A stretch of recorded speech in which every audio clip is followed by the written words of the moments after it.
નમસ્કાર વિદ્યાર્થી મિત્રો. Lecture 3 BSc semester 5 subject elective physics 07 instruments, જેમાં યુનિટ 2 જીએમ કાઉન્ટર વિશે આપણે લેક્ચર 1 અને લેક્ચર 2માં ચર્ચા કરી. ઓકે, જોઈ લઈએ. આપણે થોડું રિવિઝન કરી લઈએ કે લેક્ચર 1 અને લેક્ચર 2માં આપણે શેની ચર્ચા કરી. તો લેક્ચર 1માં આપણે જીએમ કાઉન્ટરના પ્રિન્સિપલની ચર્ચા કરી કે આયોનાઇઝેશન ચેમ્બરમાં વિદ્યુત ભારિત થયેલા ગૌણ પરમાણુ વાયુઓ આયનીકરણ થઈ શકે તે સિદ્ધાંત પર આયોનાઇઝેશન ચેમ્બર કાર્ય કરે છે અને ઉદ્ભવતા આયનની જોડણી સંખ્યાને આપાત કોણના સ્વભાવ અને ઉર્જાની માહિતી આપે છે. ઓકે, પછી એના પછી આપણે એનું કન્સ્ટ્રક્શન જોયું, જે આપણી આકૃતિમાં દર્શાવેલ છે. એના પછી સ્કીમેટિક ડાયાગ્રામ જોયો જીએમ કાઉન્ટરનો. ઓકે, એમાં અલગ અલગ જે ઘટકો વાપરેલા એના વિશે આપણે ચર્ચા કરી. પછી લેક્ચર 2માં આપણે characteristics of GM counter graph પરથી સમજ્યા. એમાં 6 અલગ અલગ પાર્ટમાં આપણે ડિવાઈડ કર્યો. તો recombination, ionization chamber, proportional, limited proportional counter, Geiger Muller counter અને કન્ટિન્યુઅસ ડિસ્ચાર્જ. ઓકે, એના વિશે આપણે ચર્ચા કરી. હવે એના પછી આપણે ઇન ડિટેલ આ બધાની માહિતી મેળવી હતી. ઓકે, તો હવે આજના લેક્ચરમાં આપણે જીએમ કાઉન્ટરના અલગ અલગ જે પ્રોપર્ટીઝ દર્શાવતા શબ્દો છે એના વિશે આપણે ચર્ચા કરીશું, જે તમારા પ્રેક્ટિકલ પરીક્ષા માટે, વાયવા માટે બહુ જ ઉપયોગી છે. ઓકે, તો પહેલો છે કે ડેડ ટાઈમ સમજાવવા. ઓકે, તો જીએમ કાઉન્ટરમાં નળાકાર અને વાયર વચ્ચે વિદ્યુત સ્થિતિમાનને તફાવતને લીધે આયનને ડ્રિફ્ટ વેલોસિટીને લીધે ડ્રિફ્ટ થાય છે. ઓકે, એ તો ઓબ્વિયસલી આપણે એની જ્યારે શરૂઆતમાં જોયું કે નળાકાર અને વાયર વચ્ચે આપણે શું આપવામાં આવે છે? હાઈ ઇલેક્ટ્રિક ટેન્શન આપવામાં આવે છે, ઇલેક્ટ્રિક ફિલ્ડ આપવામાં આવે છે. તેનાથી વિદ્યુત સ્થિતિમાનનો તફાવત, વોલ્ટેજ ઉત્પન્ન થાય છે. તેથી આયન શું થાય છે? સરકવા માંડે છે. વિદ્યુત સ્થિતિમાનના આયનનો દર બહુ જ ઝડપથી બદલાય છે, કારણ કે ધન આયન વાયરની આસપાસ ઝડપથી દૂર થાય છે. વાયર ઋણ આયન હતો અને નળાકારે શું હતું? ધન આયન હતું. એટલે વાયરની આસપાસ બહુ જ ઝડપથી બદલાય છે. વિદ્યુત સ્થિતિમાનનો આયનનો દર બહુ જ ઝડપથી બદલાય છે. આ વાયરની આસપાસ ઝડપથી ધન આયનો વાયરની આસપાસ ઝડપથી દૂર થાય છે. આ વિસ્તારમાં ધન આયનનો વેગ બહુ જ ઊંચો હોય છે અને માટે ઊંચા વિદ્યુત ક્ષેત્રને લીધે ડ્રિફ્ટ ટાઈમ બહુ જ ઓછો હોય છે. ઓકે, સરકવાનો સમય બહુ ઓછો હોય છે, કારણ કે વિદ્યુત સ્થિતિમાનનો તફાવત આપણે કેવો લાગુ પાડ્યો છે? બહુ ઊંચો લાગુ પાડ્યો છે. એટલા માટે ધન આયનો પૂરતા પ્રમાણમાં દૂર થવાથી થોડાક સમય માટે કાઉન્ટર ડેડ ધન આયનો પૂરતા પ્રમાણમાં દૂર થવાથી થોડાક સમય માટે કાઉન્ટર ડેડ થઈ જાય છે, જેને ડેડ ટાઈમ કહે છે.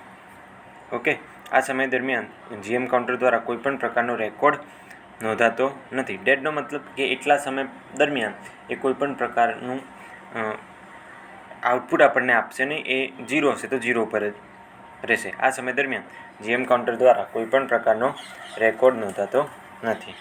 જે સમય, હવે એની વ્યાખ્યા જોઈએ ડેડ ટાઈમ, કે જે સમયે કાઉન્ટર ડેડ બને તેને જે તે જીએમ કાઉન્ટરનો ડેડ ટાઈમ કહે છે. આ સમય દરમિયાન કોઈપણ ઇવેન્ટ નોંધાતી નથી.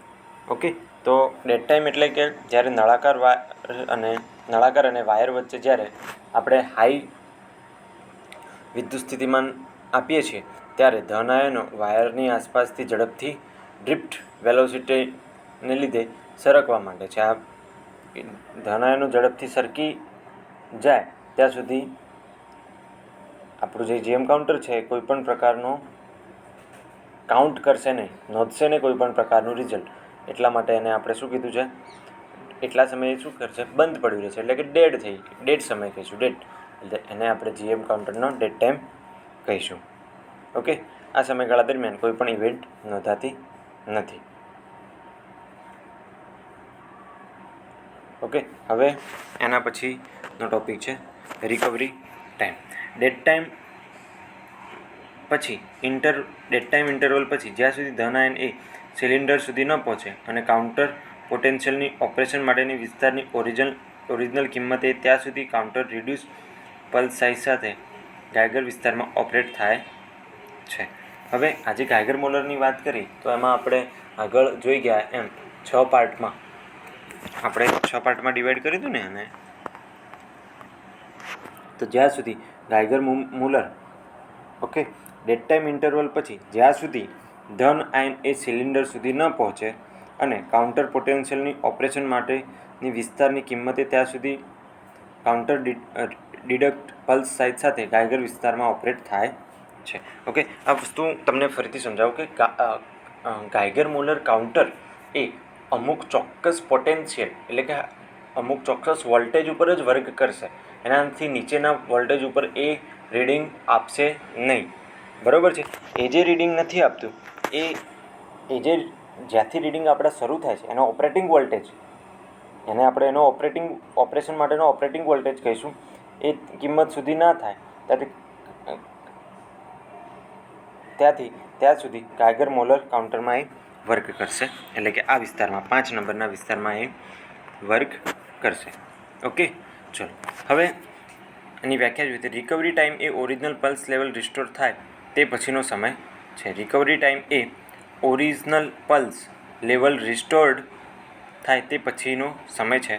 રિકવરી સમય દરમિયાન પલ્સ એ રેકોર્ડેડ થાય છે, પરંતુ તે નાની સાઇઝના છે.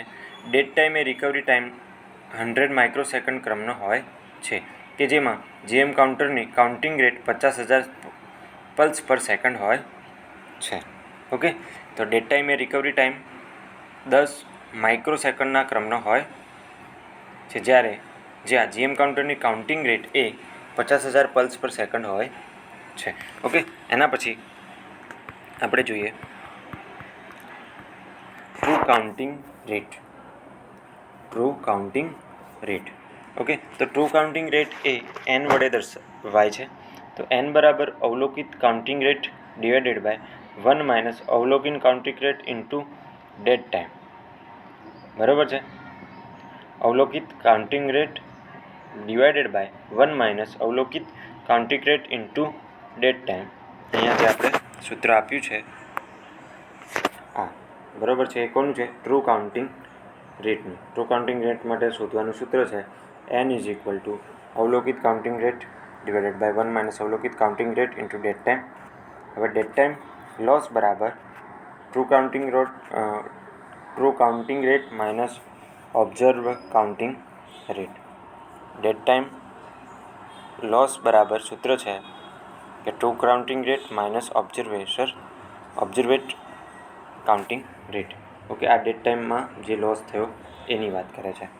ઓકે, ડેડ ટાઈમમાં લોસ એટલે કે જ્યાં સુધી ઓપરેટિંગ વોલ્ટેજ નહીં મળે ત્યાં સુધી ધન આયનો સિલિન્ડર જોડે પહોંચી શકશે નહીં.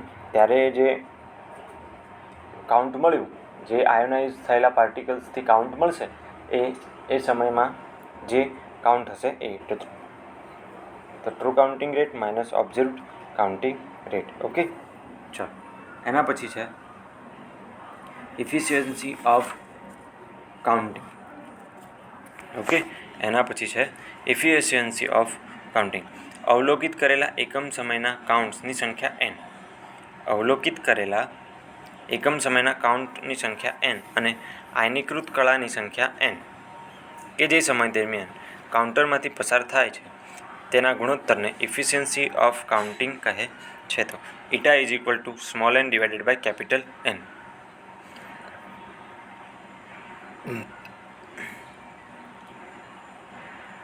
અવલોકિત કરેલા એકમ સમયના કાઉન્ટ્સની સંખ્યા n અને આયનીકૃત કણોની સંખ્યા n કેપિટલ N જે સમયમાં કાઉન્ટરમાંથી પસાર થાય છે તેના ગુણોત્તરને ઇફિશિયન્સી ઓફ કાઉન્ટિંગ કહે છે.